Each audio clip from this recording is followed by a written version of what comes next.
All right, Coach Khan. Live life. When you think about live life, what does that bring up for you? Um, it's an interesting question. When I live life, it means I experience life. It means not just the positives. I don't just sort things out and look at just the positives, the highlights. It's not my social media feed that is filtered only to show the best and staged moments of that. To me, living life is most experienced in the contrasts. Mm, It's experienced in those areas where the black and the white meet, where the good and the bad collide. There is no rainbow, like they say, without a storm, without rain. And mhm. so to me, you appreciate the positives that you have, the blessings that you have more when you've been through adversity, when True. you've been through events that really have shaped you, when you've experienced loss, gain is so much sweeter. Yes, absolutely. And to instead of looking at things as good and bad and losses and wins, it just is. Mm-hmm. And what are you going to do about it? We Yeah. all have the ability to choose, um, what our next step is, even if we were, somebody is captive or something, we still have choices on Correct. how we're going to respond. Are we going to react? Are we going to respond? So I love it. Very cool. Yeah, I And mean, dance in the rain. it is the part that really is empowering in so many ways. Like you said, the experiences are not negative or positive unto themselves. It's Mhm. how we react to them. And the more we can embrace that adversity, we Mhm. can see that it's a way for us to grow and experience. I mean, Right. the simplest thing, working with kids and teaching them how to train to become better student athletes, their Yeah. their bodies, it's putting them in situations that really take them out of their comfort zone, that you see that and you experience that, because that's where the magic happens. When you step out of that comfort zone, that's when you start growing and you get beyond your fears and you start learning and you start seeing things differently. And then ultimately you see the growth that comes on the other end, which then becomes your next comfort zone. Yeah. Cycle starts all over again. Yeah. And then once they've done a cycle, then you can use the cycle for even more teaching. I love Correct. it. And that's what kids do. It's like, oh, it's rainy. Ah, the adults, right? And the kids are like, let's go dance in the rain.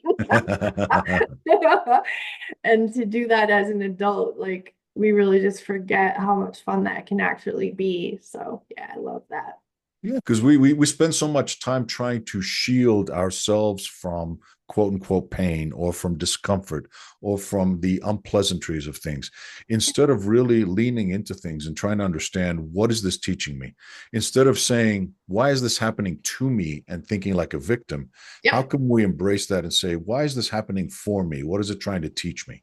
And Mhm. that's a much more empowering feeling. It's just like that expression that I really, really love, the quote that I really, really love, which is all about, not waiting for those storms to pass, not just delaying your life, not just putting things on hold, but rather adapting and learning how to dance in the rain. How do you make that work for you? How do you lean in and you say, why is this happening for me? And what can I take from this? Yeah, and it's like, what does it look like for you? Because I don't have a to-do list. I don't have goals. I have a pleasure list. And Mm, and I just focus on outcomes that I'm choosing. right.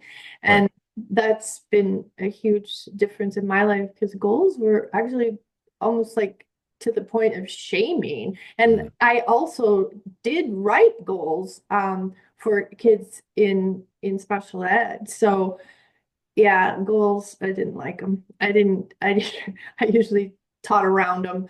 Um, I didn't even pay attention to them, but it was my job to at least come up with some and all the objectives to get there. Okay, so embrace change. mm. Yeah, so you work with CEOs and you also coach kids. So when it comes to embrace change, what does that look like? Coach. Well, in many ways, it's really understanding that things don't stay stagnant. I mean, you think Mm, about life, life is about ups and downs. yeah. Straight lines really don't exist in nature. And even for ourselves, when we are fully alive, If you put a heart monitor on, what does it show? It shows this constant up and down. Yeah. If you are on a straight line, if things are static, that's not a good sign. I That's really. not a good sign. So really being able to understand that, to embrace that. I mean, my ancestors, my philosophical ancient Greek ancestors, always looked at this. And so many times, even the Stoics used to talk about really embracing change and understanding that things never stay the same. Yeah. Tapanda ri. That's what Herodotus used to say. And he talk about it and saying, you know what? Everything moves. Nothing stays the same. Yeah. You will never step into the same river twice. You are Right. not the same person, and the river has moved on. And Yeah. that's part of what we need to embrace. And the sooner we can do that, the sooner we are able to fully experience what's happening. Yeah. Are you familiar with blue ocean strategy? I am. I am. Yeah. Yeah. How do you feel about that? I feel that that is such a turning point for not just individuals in their life, but for organizations as a whole, for communities, for cultures. Mhm. Because rather than trying to fight over scraps with a scarcity mentality in a red ocean environment, just like sharks going into a frenzy and trying to eat up everything, Right. fighting over scraps, you can move a little bit to the left or to the right of things and look at it and say, hey, there's a whole new approach here that I can take. There's a whole new niche here that I can cultivate. And Mhm. that's the part that people don't always realize, that Yeah. find your niche. Don't just follow like a lemming, follow everybody else. Right. Find your path. Well, I like that because I always think of it as the frenzy going on. And so it's like you don't need to be upset or you're not, out ahead of the pack, so to speak. It wouldn't be a pack with sharks. Let the frenzies happen. And then when everybody's calmed down, you can step on the heads of plenty of alligators or Yeah. whatever sharks to get out to and you end up ahead. I love the African proverb, if you want to go fast, go alone. If you want to go Want to go far, go far, go together. together. Yeah. Yeah, I love that one. So Yeah. cool. All right, and make it happen. Live Well, I'm a big believer of personal accountability. To me, when we talked about empowerment earlier with the kids and everything else, to me, empowering people to be at their best is one part, one side of the coin. The other side is encouraging personal accountability. When we take ownership of things, magical things happen right? for the good and bad. I mean, even with the kids or with the executives, when I coach them, I tell them that highest performers, there's three things that they do. One is they own the results of their efforts, good, bad, or indifferent. They own it. They take personal accountability. Love The it. second thing that they do is they learn from it.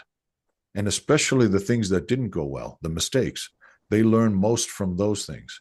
Right? But the third thing, and probably the most important one, is that they truly let it go. They keep the Yeah. lesson, but let the baggage go. Yeah. And they're not walking around with all of this stuff, because Mhm. these experiences can teach us, they can help us grow, or Mhm. we can allow them just to traumatize us. And you know firsthand that that trauma, when it stays with you, blocks so many other things from happening.